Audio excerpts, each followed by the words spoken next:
देता है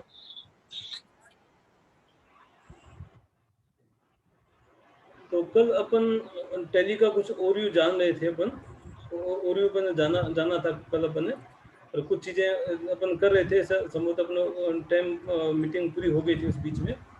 तो अपन यहाँ पे बात कर रहे थे कंपनी के बारे में, ये इन्फॉर्मेशन भी अपन ने कुछ प्राप्त की थी डेटा के बारे में, है ना। ये कुछ सामान्य इन्फॉर्मेशन अपन ने प्राप्त कर ली थी। एक यहाँ पे ऊपर बटन है, गो टू नाम का एक ऑप्शन है, गो टू नाम का ना, एक ऑप्शन गो टू जो हाँ अल्ट जी आप देख रहे हैं, अल्ट जी कर सकते हैं, कंट्रोल के साथ करें तो स्विच टू हो जाता है। ये कंट्रोल बटन दबाता है तो यहाँ पे स्विच हो जाता है, स्विच टू हो जाता है। ये टैली का एक टैली प्राइम का एक विशेष फंक्शन है जो ERP9 में नहीं था, है ना। जो टैली ERP9 में नहीं था, टैली प्राइम में है, और काफ़ी ऐसी चीज़ें हैं जो ERP9 में नहीं थी, प्राइम में है, तो उसमें है। तो जब और भी अपन देख रहे तो इसमें ये एक चीज़ भी आपके ध्यान में रहे कि इसके माध्यम से अपन कहीं पे भी पहुंच सकते हैं, एक काम करते हुए दूसरे काम अपन बीच में कर सकते हैं। जैसे आप बैलेंस शीट देख रहे थे, बीच में आपने अल्ट जी किया, किसी और रिपोर्ट पे जाना है तो ये बहुत सारी रिपोर्ट का नाम आ जाएगा नीचे ना, और भी संबंधित रिपोर्ट आ रही है, शो मोर कर देते हैं, एक्सपांड ऑल कर देते हैं, तो वो सारी चीज़ें भी आप इसमें नीचे आ सकती है। एक मिनट, हेलो, हाँ, आज तो छुट्टी रखा, ऑफिस में किया तो छुट्टी है नहीं, एक पीछे रख ले, नाम नाम नोट कर रख ले, नहीं करा।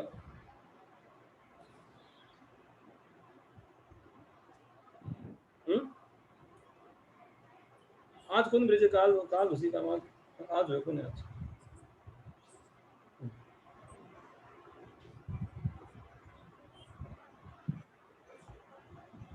तो यहाँ पे अपन बात कर रहे थे, तो एक्सपांड ऑल करना है तो एक्सपांड ऑल किया जा सकता है, बहुत सारी रिपोर्ट नीचे और आ सकती है ना। तो और भी डिटेल, तो बहुत सारी रिपोर्टिंग पार्ट नीचे आ जाता है, आपको खोजना नहीं पड़ता ये रिपोर्ट कहाँ पे मिलेगी, टेलीमोर ये ऐसी रिपोर्ट होती है क्या, ये रिपोर्ट कहाँ मिलेगी, और सर्च कर लीजिए आप। मुझे जैसे रेशियो एनालिसिस करना है तो मैं ऊपर रेशियो लिखता हूँ तो ऊपर सामने नीचे उससे संबंधित चीज़ें आ ही जाती है ना। तो जो भी अपन उसे सॉफ्टवेयर अपन लिखते हैं उससे संबंधित, है ना। जब मैंने PR लिखा तो प्रॉफिट से संबंधित बहुत सारी चीज़ें या प्रिंटिंग से संबंधित चीज़ें आ जाएगी। इस तरह से गो टू में वो चीज़ें आ सकती है। एक काम करते हुए मान लो मैं कोई एक एंट्री कर रहा हूँ, है ना, बीच में मुझे कोई दूसरा काम याद बना, एक बिल बना रहा हूँ जो 10-20 आइटम के नाम लिखने हैं, किंतु बीच में कोई और काम याद आ गया, बीच में उसको पेंडिंग रखते हुए बीच में किसी और पार्टी का बिल बनाना हो, किसी और की रिसीट बनानी हो, या बीच में कोई चीज़ प्रिंट निकालना हो, तो वो भी इसके माध्यम से किया जाता है, गो टू के माध्यम से गए।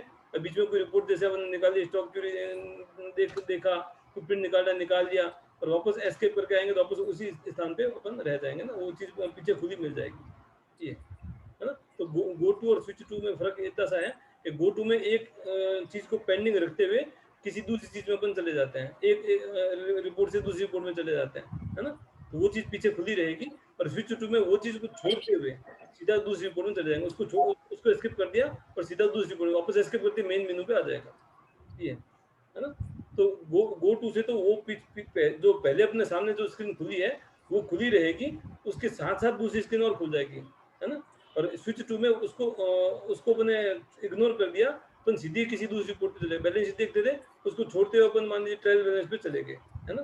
वापस एस्केप करेंगे तो वापस मेन मेनू पे आ जाएंगे, बैलेंस शीट पे नहीं आएंगे, जबकि गो टू से करेंगे तो वापस बैलेंस शीट पे आएंगे। इस तरह के यही काम आता है।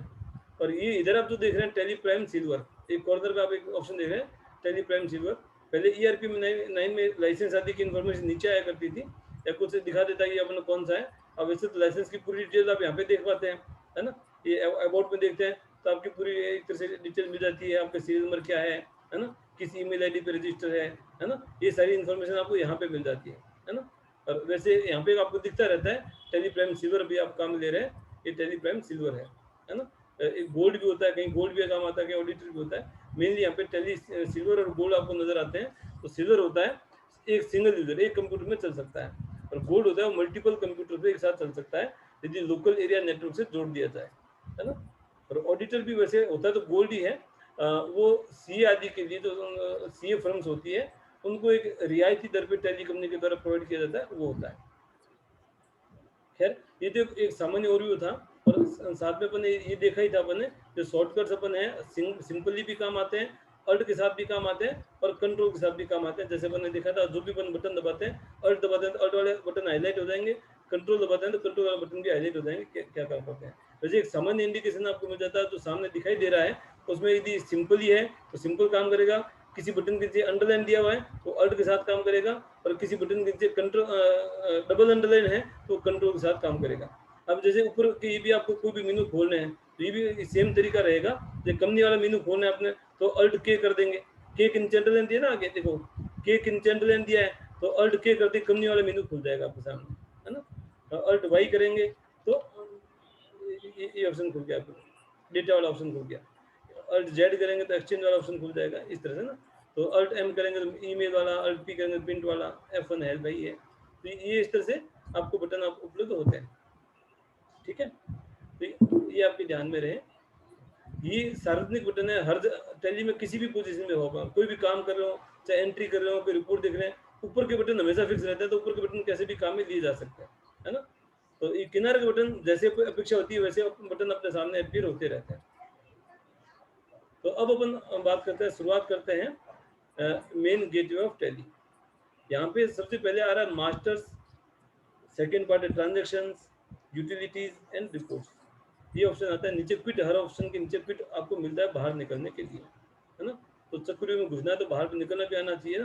तो ये क्विट हर ऑप्शन से बाहर निकलने के लिए यदि यहाँ पे क्विट करते हैं या एस्केप करते हैं तो पूछेगा टैली से ही बाहर निकल जाएगा ना, पूरे टैली से ही बाहर निकल जाएगा, क्योंकि मेन मेनू यहाँ पे ही अपना एग्जिट कर दिया, क्विट कर दिया तो पूरे टैली से ही बाहर निकल जाएगा।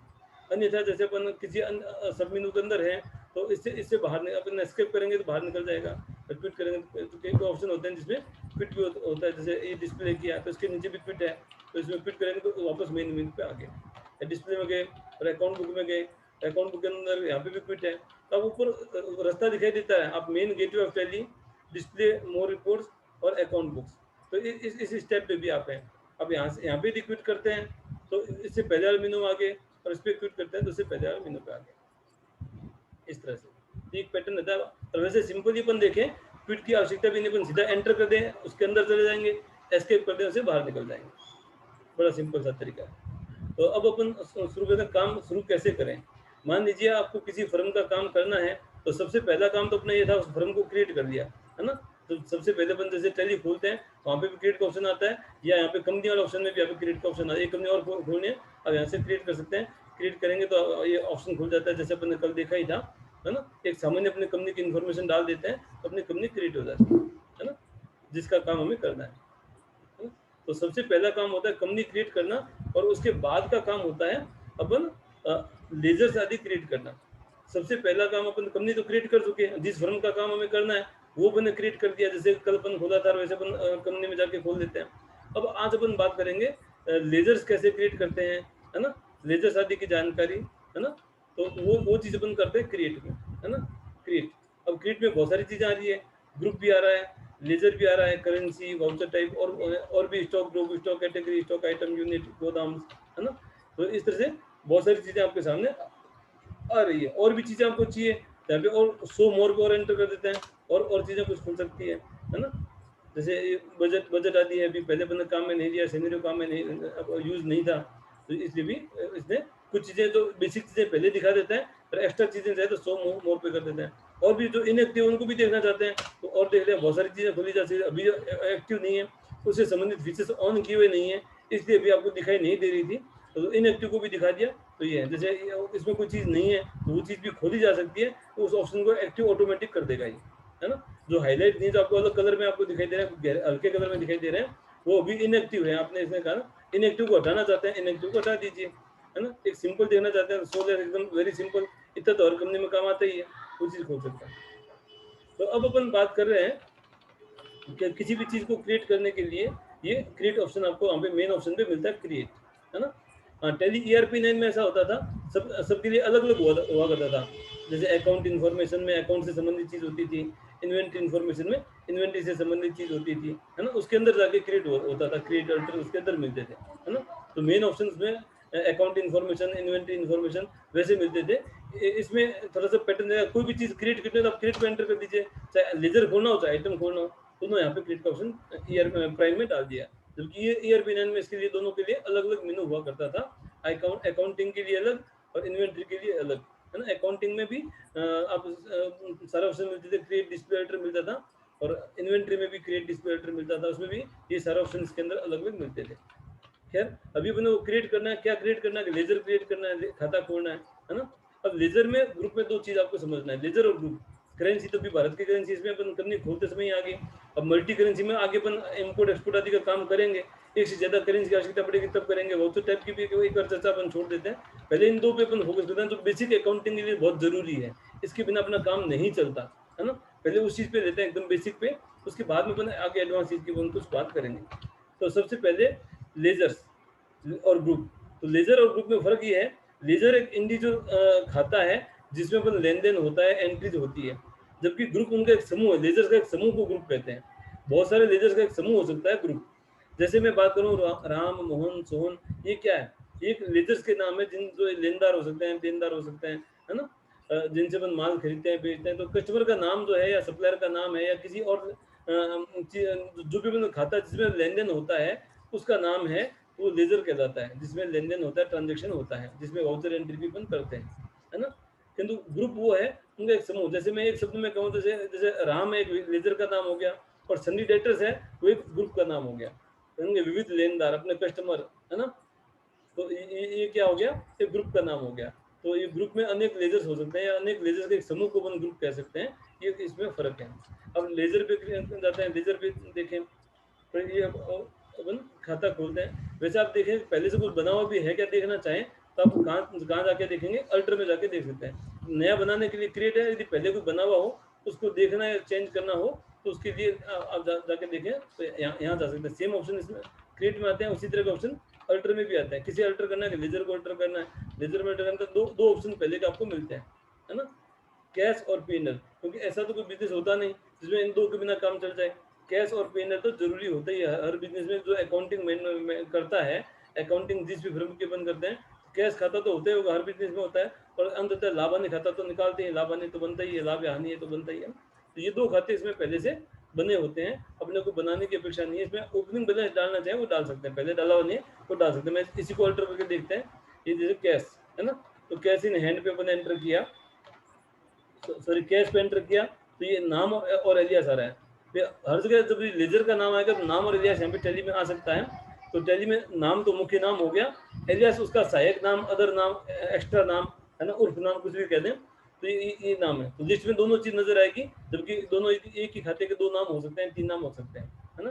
एक ही व्यक्ति को अपन फर्म के नाम से भी जानते हैं, व्यक्ति के नाम से भी जानते हैं, कंफ्यूजन ना हो तो अपन दोनों नाम डाल तो सकते हैं। एक ही खाते के दो तीन नाम हो सकते हैं जिन जिन नामों से पहचाना जाता है। तो मूलतः खाता तो एक ही होता है ना, उसको अलग में खाता नहीं होता, उसका खाता एक ही होता है, नाम उसके दो तीन हो सकते हैं उसके ना, ऐसा। तो अपन जैसे कैश खाता खुला हुआ है, उस नाम कोई जरूरी नहीं डालना, चाहे तो डालें नहीं तो छोड़ दें। तो यहाँ पे आ रहा है अंडर, ये ग्रुप की लिस्ट आ रही है। ये ग्रुप पहले से टैली में बने हुए हैं, अकाउंटिंग के हिसाब से मुख्य मुख्य जो ग्रुप जो काम आते हैं वो उसमें पहले से बने हुए हैं, है ना। तो ये किसके अंतर्गत आ रहा है, कैश इन हैंड, है ना। ये कैश इन हैंड एक ग्रुप है जिसके अंदर कैश नाम का एक लेजर खुला हुआ है, और कैश इन हैंड खुद कहाँ है, वो करंट एसेट्स के अंतर्गत है। एक मेन ग्रुप, उसके अंदर सब ग्रुप, उसके अंदर एक लेजर, है ना। एक पैटर्न आपको मैंने आपको दिखाया है ये, ठीक है ना।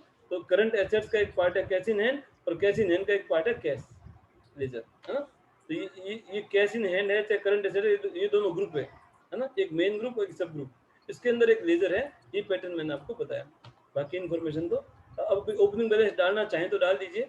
मान लीजिए हमें इतना ओपनिंग बैलेंस अपने पास पड़ा है ना। इस साल के शुरुआत में ओपनिंग बैलेंस वो होता है जो अपन वित्तीय वर्ष के प्रारंभ में जो बैलेंस होता है, यानी कि पिछला फाइनेंशियल, यदि पहले की पुरानी फर्म है, पहले भी काम हो रहा था, पिछले साल की भी बैलेंस शीट अपने बनाई है, तो नया बिजनेस नहीं है, कहने का तात्पर्य इस साल की अकाउंटिंग अपने को करनी है। तो उसका मतलब ये हो कि पहले के भी कुछ बैलेंस हो सकता है, कुछ बैलेंसेस पहले की भी हो सकते हैं। जो बैलेंस पहले के हैं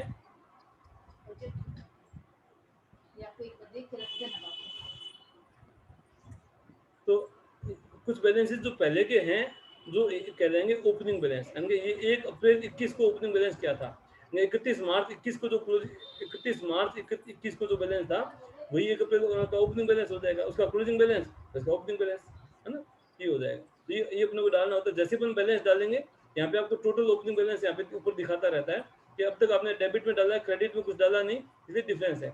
और अपन चूंकि दोहरा लेखा प्रणाली काम में लेते हैं, डबल एंट्री सिस्टम काम में लेते हैं, तो उसकी एक विशेषता होती है कि जितने अमाउंट से कोई डेबिट होता है उतने अमाउंट से कोई क्रेडिट भी होता है, लेजर्स की विशेषता भी होती है।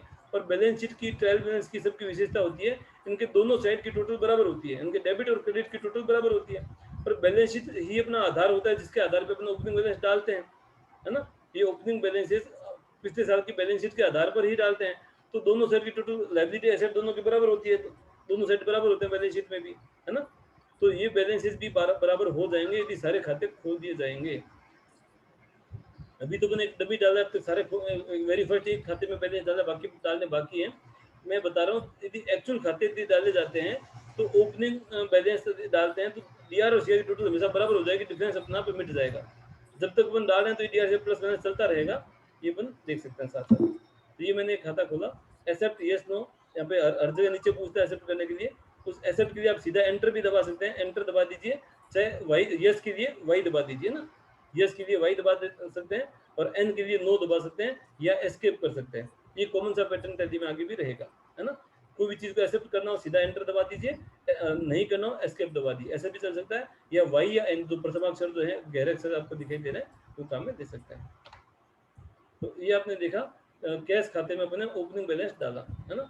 उसी तरह से आप चाहें और नए खाते क्रिएट करना चाहते हैं, अपन क्रिएट करते हैं, ये क्रिएट पे गए, लेजर पे गए, और जैसे एक राम एक अकाउंट खोला अपन ने। अब राम क्या है, तो यहाँ पे इस लिस्ट में से आपको देख के डालना है राम का खाता किस ग्रुप में डाला जाना चाहिए, है ना। ये थोड़ी समझपूर्वक डालना होता है। राम है तो अपने मान लीजिए देनदार का नाम है, कोई सनी डेटर्स हो सकता है, अपना कस्टमर ग्राहक हो सकता है ना। अब उसको खर्चे में डाल देंगे तो क्या होगा, अपने अपनी रिपोर्टिंग गलत हो जाएगी, क्योंकि लेजर भले का नाम अपने भले सही डाला हो, किंतु उसकी यदि अपन ग्रुप सही नहीं डालेंगे तो उसमें कुछ रिपोर्टिंग पार्ट गलत हो जाएगा। यदि ग्रुप गलत होगा तो उसका रिपोर्टिंग गलत हो जाएगा। जैसे इसको अपन एक्सपेंसेस में डाल देंगे तो उसका बैलेंस कहाँ नजर आएगा, पीएनएल में नजर आएगा, जबकि इसको सन्डी डेटर्स होना चाहिए। तो मैं एस यू लिखता हूँ तो भी देखो सन्डी डेटर्स आपके सामने आ जाता है। तो बहुत कम दिखना पड़ता है टैली में, एक टैली की विशेषता। तो एस यू वाले सारी चीजें आ रही है, बीच में भी कहीं एस यू है वो भी आपको पकड़ रहा है ना। तो सरप्लस में भी एस यू आया है, सन्डी डेटर्स में एस यू है, सन्डी क्रेडिटर्स में सस्पेंस में आया, जहाँ पे भी एस यू आया वो केवल एस करता होता है, एस वाला सारा हाईलाइट हो जाता है ना। उसी तरह से मैं डी ई लिखता हूँ तो भी आप देखिए डेटर्स भी आ रहा है ना। तो जहाँ पे भी डी ई कहीं पे भी नजर आ रहा है वो चीज आ गई। तो आगे पीछे बीच में से कहीं से भी आपको 2-3 अक्षर याद आ रहे हैं वो लिख दीजिए, तो चीज आपके सामने आ ही जाएगी। तो बहुत कम टाइप करना पड़ता है, एक बार आपने यदि प्रॉपर सेटिंग कर ली है तो आप जहाँ भी टाइप कर रहे हैं तो टाइप बहुत कम करना पड़ेगा ना। तो तुरंत वो आपको लॉजिकली सर्च कर देगा, और स्मार्ट सर्च की तरह आपको आगे पीछे बीच में से कहीं से भी वो चीज़ आपके सामने आ जाएगी ना। मैं केवल डी लिखता हूँ तो भी आता है, और मैं एस यू लिखता हूँ तो भी आता है, मैं केवल टी ओ लिख देता हूँ तो है ना, तो वो चीज़ें आ रही, पीछे से लिख दिया, बीच में से लिख दिया, है ना। तो इस तरह की चीज़ भी आ जाती है। आप जो भी चूज करना चाहें, मैंने एक बार चूज कर दिया है। तो सन्नी डेटर्स ही, सन्नी डेटर्स खुद का है, करंट एसेट्स का पार्ट है। करंट एसेट्स एक मेन ग्रुप है जिसका पार्ट है सन्नी डेटर्स, है ना। और सन्नी डेटर्स में एक लेजर अपन खुला है राम। नाम एड्रेस तो अपन बाद में कभी डाल देंगे, एक बार वेरी सिंपल अपन काम करें। अभी 3 चीज़ पे पहले फोकस कर लें अपन काम शुरुआत करने के लिए, लेजर का नाम, ग्रुप का नाम और बैलेंस, है ना। तो ये अपन 3 चीज़ पे अपन फोकस कर रहे हैं पहले। सर हाँ सर सन्ड्री डेटर्स और सन्ड्री क्रेडिट्स क्या होता है सर? वो बताऊंगा अभी। यदि अकाउंट से आप रिलेटेड हैं तब तो आपने शायद 11-12 में पढ़ा होगा, है ना। नहीं तो अभी मैं नहीं सर। तो अभी मैं पढ़ा देता हूँ, कोई बात नहीं। मैंने एक डाला है, जो ग्राहक होते हैं ना, ग्राहक को सन्नी डेटर्स कहते हैं ना। जो अपने ठीक कस्टमर है होते सर। हैं ना, कस्टमर को सन्नी हाँ डेटर्स हाँ कहते हैं। और जिसे अपन माल खरीदा करते हैं ना, जो सप्लायर होते हैं उसको सन्नी क्रेडिटर कहते हैं। ठीक है। ठीक है। अभी इन ग्रुप की चर्चा अपन करने वाले हैं, जैसे आगे इसके बाद में अपन वही चर्चा करने वाले हैं। मैं एक दो लेजर खोल के दिखा देता हूँ ताकि एक पैटर्न अपने पास सामने क्लियर होता जाए। जैसे अपन कोई मैं अभी ये पैटर्न बताना चाह रहा हूँ, अपन कोई भी लेजर खोलते हैं तो लेजर का नाम डालें, साथ ही साथ ग्रुप का नाम भी बदलें। ग्रुप को अपन सोच के डालना होता है, ग्रुप किस तरह का है। ये ग्रुप अपना अपने लेजर की प्रकृति दर्शाता है, और उसी के आधार पर उसकी रिपोर्टिंग दिखाई जाती है ना। तो अब बैलेंस शीट, पीएनएल और ट्रेडिंग अकाउंट आदि जो बनते हैं, तो कौन सी चीज कहाँ पे नजर आए ये इस पे डिपेंड करती है, ठीक है ना। तो ये जैसे मैंने बताया कि ये राम अपना यदि ग्राहक है तो अपने सन्नी डेटर्स में डाल दिया, है ना। इसका भी तो कुछ बैलेंस है, तो मैंने बैलेंस डाल दिया, 35,000 का भी बैलेंस है। तो जैसे 35,000 एंटर करेंगे तो ये डेबिट है, जो डेटर्स का बैलेंस नॉर्मल डेबिट ही होता है, अपना अपना आप ले लेगा ये, अपना डेबिट। यहाँ पे डीआरसीआर हो सकता है, डेबिट हो सकता है, क्रेडिट हो सकता है, इसकी भी अपन आगे चर्चा करेंगे। तो ये बैलेंस अपना ये ऊपर इसमें जुड़ गया है ना। अब जैसे एक खाता और अपन खोल दिया, जैसे मोहन खोला, ये मान लीजिए मोहन वो है जिसे अपन माल खरीदा करते थे, उधार माल खरीदा था उससे, किन्तु तुम पैसा चुकाना बाकी है, उसको सन्डी क्रेडिट इसमें डाल देंगे, है ना। ये लेनदार हो गया, लेनदार पैसा लेगा अपने से, है ना, लेनदार, है ना, तो पैसा लेगा अपने से। तो इसमें जो बैलेंस डालेंगे, इसका बैलेंस क्या होगा, क्रेडिट बैलेंस होगा, है ना। इसका मान लीजिए 25,000 रुपये बैलेंस है मान लीजिए इसका, तो जैसे यहाँ पे डाला तो एक क्रेडिट में आ गया, तो डिफरेंस प्लस माइनस होता जाएगा इस तरह से। उसी तरह से मान लीजिए ये सैलरी चुकाई अपन ने, ये सैलरी चुकाई, है ना। तो सैलरी अपना क्या हो सकता है, एक्सपेंसेस है, खर्चा है ना। खर्चे भी दो तरह के होते हैं, डायरेक्ट भी होते हैं, इनडायरेक्ट भी होते हैं, है ना। तो ये इनडायरेक्ट एक्सपेंसेस कहलाता है। तो इसकी अपन चर्चा भी करेंगे। जो माल से सीधा संबंध रखते हैं वो डायरेक्ट, और माल से सीधा संबंध नहीं रखते, कॉस्टिंग को सीधा इफेक्ट नहीं करते, वो इनडायरेक्ट, है ना। तो ये इनडायरेक्ट एक्सपेंसेस की गणना में आएगा, है ना। तो इसका ओपनिंग बैलेंस नहीं होता, क्योंकि जो खर्चे हैं, इनकम है, सेल है और परचेज है, ये चार प्रकार। आ गया क्या हुआ? हाँ। जो चार प्रकार के जो लेजर होते हैं, इनकम, एक्सपेंसेस, परचेज और सेल्स, इनका ओपनिंग बैलेंस नहीं हुआ करता सामान्यतया। इनका तो बैलेंस जो नेट बैलेंस होता है उसका नेट प्रॉफिट निकल जाया करता है ना। तो इनका तो नेट प्रॉफिट के रूप में इनका तो इफेक्ट आगे आ चुका होता है ऑलरेडी, कैपिटल मालिक के खाते में या प्रॉफिट उनके खाते में जा चुका होता है। तो ये मूलतः इनका ओपनिंग बैलेंस डालने की आवश्यकता नहीं होती। हर साल की सेल नहीं होती है, पुराने वर्षों की उसकी टोटल से कोई मतलब नहीं होता। हर साल की सेल नई काउंट होती है, जीरो से काउंट स्टार्ट होती है ना। परचेज भी नई काउंट होती है, हर साल की नई होती है। तो पुराना बैलेंस तो उनका ट्रेडिंग पीएनएल के माध्यम नेट प्रॉफिट में जा चुका है ना। जो जो नेट प्रॉफिट में जा चुका है, जो सेल, परचेज, इनकम, एक्सपेंसेस का जो बैलेंस नहीं होने के कारण मैंने बताया नेट प्रॉफिट में जा चुका होता है, और नेट प्रॉफिट होता है मालिक का, होता है मालिक के खाते में जा चुका होता है जनरली। इसलिए इनका ओपनिंग बैलेंस नहीं होता। हर साल के नए खर्चे, नई इनकम, नई परचेज और नई सेल, तो इनका ओपनिंग बैलेंस प्राय नहीं होता, है ना। ये जैसे किराया भी खोला, किराया भी क्या है, एक्सपेंसेस इनडायरेक्ट है ना, इसका भी ओपनिंग बैलेंस नहीं डाला, है ना। ये वेजेज जो गाड़ी भाड़ा लगता है, माल से संबंध है इसका, उसको एक्सपेंसेस डायरेक्ट में डालते हैं ना, डायरेक्ट एक्सपेंसेस, है ना, इसमें डाल दिया। ये डायरेक्ट एक्सपेंसेस माल से सीधा संबंध रखता है। मान लो 1000 रुपये का माल खरीदा और 200 रुपये गाड़ी भाड़ा लग गया या मजदूरी लग गई, है ना। तो ये माल के ऊपर सीधे जो खर्चे लगते हैं, माल परचेज करने पे या माल मैन्युफैक्चरिंग करने पे, ये वो कहलाते हैं प्रत्यक्ष खर्चे, डायरेक्ट एक्सपेंसेस।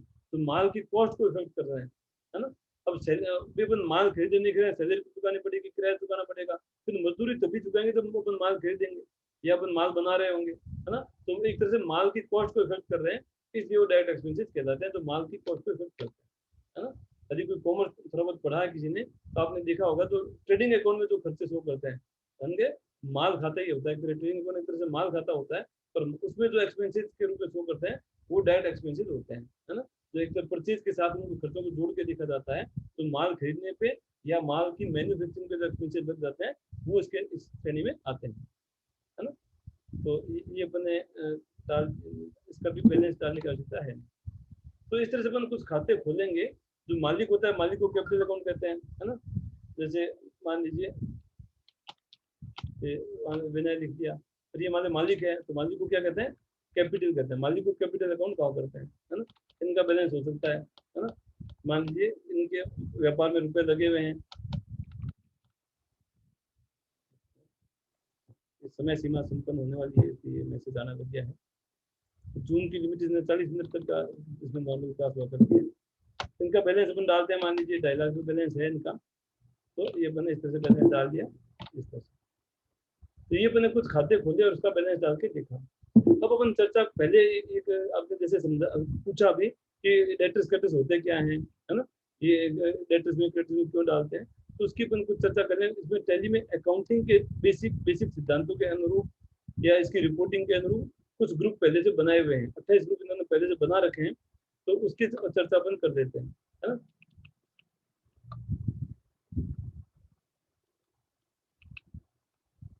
ये अपन ग्रुप की बात कर रहे हैं, तो ये ग्रुप बने हुए हैं, आप देख रहे हैं, ये ग्रुप आपके सामने है, ये ग्रुप है। तो इसको अपन क्रम से थोड़ा सा समझ लेते हैं। चाहे कॉमर्स पढ़ी है या नहीं पढ़ी है, कोई फर्क नहीं पड़ेगा। अब थोड़ा सा यदि बेसिक इस पे कंसेप्ट आपका क्लियर हो जाता है, मैं आपको पूरा प्रयत्न करूंगा। जो नॉन कॉमर्स के हैं वो भी वहाँ से टैली सीखते ही हैं, तो साइंस के आर्ट्स के वो भी सीखते हैं, तो उनको भी हम पूरा कॉमर्स का नॉलेज भी देने का प्रयत्न करते हैं। हम तो जो कॉमर्स के हैं उनको भी वापस एक तरह से चाहे उनको रिविजन मान लीजिए, वापस करवाते ही हैं।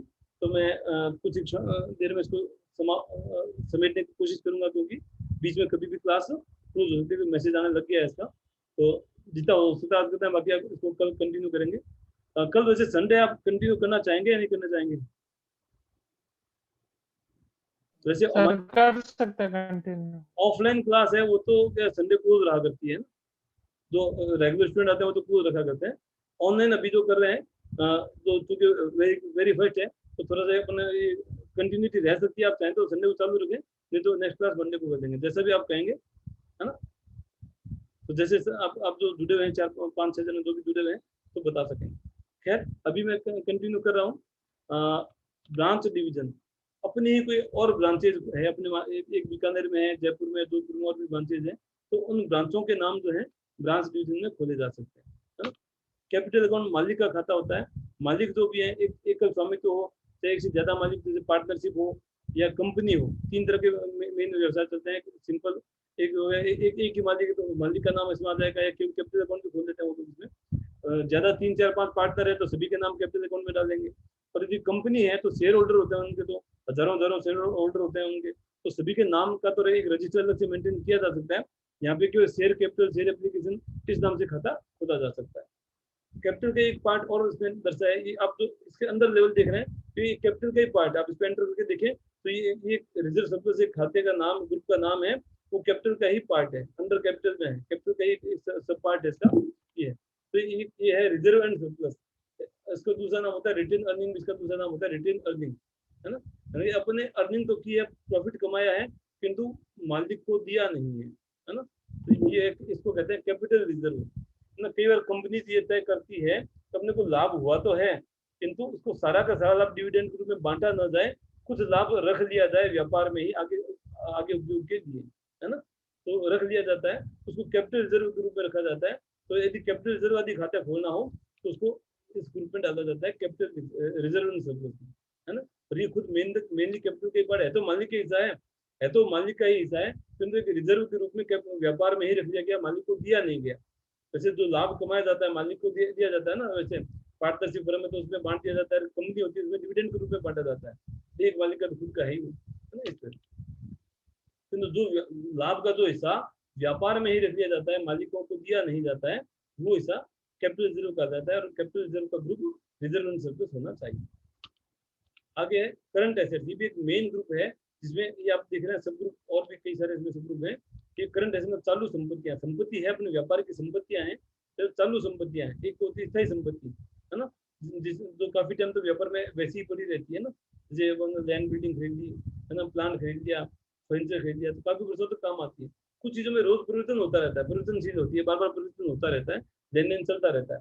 जैसे एक एग्जाम्पल दिया बैंक अकाउंट, बैंक में पैसा जमा पड़ा है, संपत्ति तुमने व्यापार की संपत्ति तो है, करंट एसेट्स है, किंतु रोज फिक्स थोड़ी रहता है, ये परिवर्तन होता रहता है, कभी जमा कराया, कभी निकाल दिया, कभी उसे पेमेंट कर दिया, कभी पेमेंट आ गया बैंक में, है ना। तो ये बैंक अकाउंट जो भी बैंक के खाते हैं, SBI है, HDFC IC, जो भी खाते खोलेंगे, ग्रुप क्या देंगे उसको, बैंक अकाउंट देंगे ग्रुप को, ठीक है। कुछ कैश इन हैंड ऑलरेडी इसमें खुला हुआ था ही पहले से, कैश इन हैंड जो नकद हमारे पास है, पैसा है, उसको कैश इन हैंड कहते हैं। तो कैश अकाउंट इसमें ऑलरेडी खुला हुआ है। यदि कोई छोटे छोटे एक रुपये अलग रखते हैं, कई फर्म ऐसी होती है, एक मेन कैशियर अलग होता है और सब कैशियर अलग होता है, एक छोटा छोटा कैशियर अलग होता है, लघु रोकड़िया कहते हैं इसको, तो पेटी कैश भी खाता उनके काम आता है, वो भी खोलना तो इसी में खोला जा सकता है। तो दिन भर के छोटे मोटे हिसाब वो रख लेता है, पर मेन कैशियर को पूरा हिसाब एक हफ्ते या महीने पूरा हिसाब उनको दे देता है, वो कहता है लघु रोकड़ भी कहलाती है, पेटी कैश कहलाती है, वो भी इसमें खोला जा सकता है। जैसे एक नॉर्मल कैश इसमें खुला हुआ है ही। डिपोजिट एसेट्स, वे ऐसी संपत्ति जो अपने डिपोजिट करा रखी है, डिपोजिट, है ना, ये अपनी संपत्ति है। जैसे अपन कोई मान लो कोई टेंडर लेते हैं तो एक अर्नेस्ट मनी जमा करानी पड़ती है, अपन कोई मान एजेंसी लेते हैं तो एक सिक्योरिटी डिपोजिट जमा करानी पड़ती है ना। और पहले तो ये सेल टैक्स आदि नंबर लेते तो भी यहाँ पे कुछ जमा कराना पड़ता था एक सिक्योरिटी के रूप में, अभी भी कहीं की व्यवस्था है। और भी इस तरह से आप टेलीफोन भी लेते थे, लैंडलाइन टेलीफोन, वहाँ पे सिक्योरिटी जमा होती थी, तो इससे कोई भी अपना पैसा है कहीं और जमा कराना पड़ा अपने को, चाहे अर्नेस्ट मनी के रूप में, चाहे सिक्योरिटी डिपॉजिट के रूप में, या किसी भी तरह से अपन जमा कराते हैं जो भविष्य में वापस अपने को मिल जाना होता है ना, वो डिपॉजिट एसेट्स कहलाता है। ठीक है, loan and advance asset, loan या एडवांस, या तो अपन किसी को लोन दे दिया अपन ने, या किसी को एडवांस दे दिया, आगे एसेट्स दिखा है, एक लायबिलिटी भी आएगा, आगे अपन देखेंगे लोन लायबिलिटी भी नीचे आएगा ना, या फिर नीचे लोन लायबिलिटी भी है, वो दायित्व है जो लोन अपन लिया है, ये लोन वो है जो अपन लोन दिया है किसी को, या एडवांस दिया है किसी को, फिर किसी को मैंने एडवांस दे दिया, पैसा एडवांस में दे दिया, कर्मचारी को एडवांस में दे दिया, या किसी को लोन दे दिया किसी को, वो इस तरह के जो खाते हैं सारे इस ग्रुप में डाले जाएंगे। स्टॉक इन हैंड, जो भी अपने पास स्टॉक पड़ा है, जैसे साल की शुरुआत में भी स्टॉक होता है, ऐसा नहीं 31 मार्च को सारा स्टॉक क्लियर हो जाए, ऐसा होता तो नहीं, जनरली तो नहीं होता है ना, फिर भी कुछ न कुछ तो स्टॉक रहता ही है, मान कितने बंदे मान सेल लगा के स्टॉक आउट करें, फिर भी सामान्यतया कुछ न कुछ स्टॉक रह जाया करता है, वो स्टॉक इन हैंड में डाला जाता है, जो स्टॉक पड़ा है अपने पास है ना, तो ओपनिंग स्टॉक हो जाए, क्लोजिंग स्टॉक हो, फिर इसके अंतर्गत खोले जाते हैं, उस स्टॉक नाम से खाता खोल देते हैं, उसी का ओपनिंग स्टॉक हो जाता है, क्लोजिंग स्टॉक हो जाएगा। सन्नी डेटर्स, जिसको अपन माल बेचा करते हैं, अपने ग्राहक कहते हैं, हिंदी में देनदार, जो पैसा देंगे अपने को देने, आज अपने मान लो किसी को उधार माल बेचा, राम को उधार माल बेचा, तो राम पैसा देगा लेगा, देगा है ना, आज माल बेचा पैसा देगा, माल बेचा पैसा देगा, वो देनदार हुआ है ना, उसको डेटर्स कहते हैं। यह सामान्य भाषा में बात है, ये अपने ग्राहकों का नाम है, ग्राहक, वे अपने ग्राहक हैं जिनको सामान्यतः अपन माल बेचा करते हैं, वो सारे सन्नी डेटर्स में खोलते हैं, उन सबके खाते सन्नी डेटर्स में खोलते हैं। तो ये सब किसके पार्ट थे, करंट एसेट के पार्ट थे, और ये आगे आ रहा है करंट लायबिलिटी, चालू दायित्व है ना, चालू दायित्व की बात करें तो एक इसमें है ड्यूटीज एंड टैक्सेस है ना, ड्यूटीज एंड टैक्सेस जो अपन टैक्सेस जो जमा कराते हैं है ना, जो जैसे अभी जीएसटी लग रहा है तो सीजीएसटी, एसजीएसटी, आईजीएसटी, सेस, ये खाते सारे ड्यूटी टैक्स में खोलते हैं, टीडीएस, टीसीएस का भी काम पड़े तो वो भी टैक्स है, उसके खाते इसमें खोलते हैं है ना, तो जो भी पहले वैट होता था वैट के खाते इसमें खुलते थे, सर्विस टैक्स था, एक्साइज ड्यूटी था, फिर जो भी टैक्स लगते थे तो सारे जो भी लगते हैं, जो टैक्स लगते हैं उनके खाते ड्यूटी टैक्स में खुला जाता है। प्रोविजन वो होता है जो भविष्य के लिए अपन एक विशेष प्रोविजन के द्वारा एक आयोजन करते हैं, जैसे अपन को प्लांट मशीनरी खरीदनी है अपने को, तो provision for plant and machinery, तो अगर अपन आशा करते हैं कि कुछ रुपए तो डूब जाने वाले ही हैं ये तो है ना, तो अपन खाते में डूबत में नहीं डाला, अब तक आगे डूबत में डालने की संभावना होगी, तो उस तरह का अपन एक प्रोविजन बना के रखते हैं, इतने रुपए तो डूब जाएंगे, इतना अपन बिल्डिंग के लिए अपन प्रोविजन बना के रख रहे हैं, तो प्रॉफिट का एक हिस्सा प्रोविजन के रूप में दिखाया जा सकता है, वो प्रोविजन यहाँ पे डाले जाते हैं। सन्नी क्रेडिटर्स, विविध लेनदार, जो पैसा लेंगे अपने से, जिसे अपन माल खरीदेंगे तो पैसा देना पड़ेगा अपने को, तो लेनदार हुए अपने है ना, तो ये अपने सप्लायर हो सकते हैं जिनसे अपन माल खरीदा करते हैं, वो सन्नी क्रेडिटर्स कहलाते हैं है ना? ये सारे करंट लायबिलिटीज के पार्ट थे। अब आ रहा है डायरेक्ट एक्सपेंसेस। एक्सपेंसेस जैसे अपन अभी जस्ट चर्चा की थी पहले, एक्सपेंसेस दो प्रकार के होते हैं, डायरेक्ट और इनडायरेक्ट, जो माल से सीधा संबंध रखते हैं, माल की कॉस्टिंग को इफेक्ट करते हैं, जैसे अपन कोई माल खरीदा, मान 1000 रुपये का मान लीजिए मैंने कीबोर्ड खरीदा अपन, और मान लीजिए 50 रुपये उसके ऊपर कुरियर चार्ज लग गए, तो अपने को सीधा कितना दिख रहा है ना, सीधा 1050 का पड़ गया अपने को ना, अपनी कॉस्टिंग सीधी सामने दिख रही है, अपने 1000 तो अपने परचेज कॉस्ट हो गई, उसके ऊपर 50 रुपये और लग गए, तो ये अपने कॉस्ट अपने सामने नजर आ रही है, कॉस्ट बड़ी हुई नजर आ जाती है। कुछ तरह से माल खरीदते हैं, उसमें गाड़ी भाड़ा लग जाता है, ट्रांसपोर्ट एक्सपेंसेस लगते हैं, या मजदूरी लग जाती है, या माल को साफ सफाई करके बेचते हैं तो उसको उसका लेबर एक्सपेंसेस लग जाता है, माल मैन्युफैक्चरिंग करते हैं तो उसका लेबर एक्सपेंसेस या फैक्ट्री एक्सपेंसेस, ये सब माल की कॉस्ट को इफेक्ट करते हैं, ये सब डायरेक्ट एक्सपेंसेस कहलाते हैं। माल की अपने सीधे एक नजर में पता चलता है ये तो अपना इतने का पड़ गया,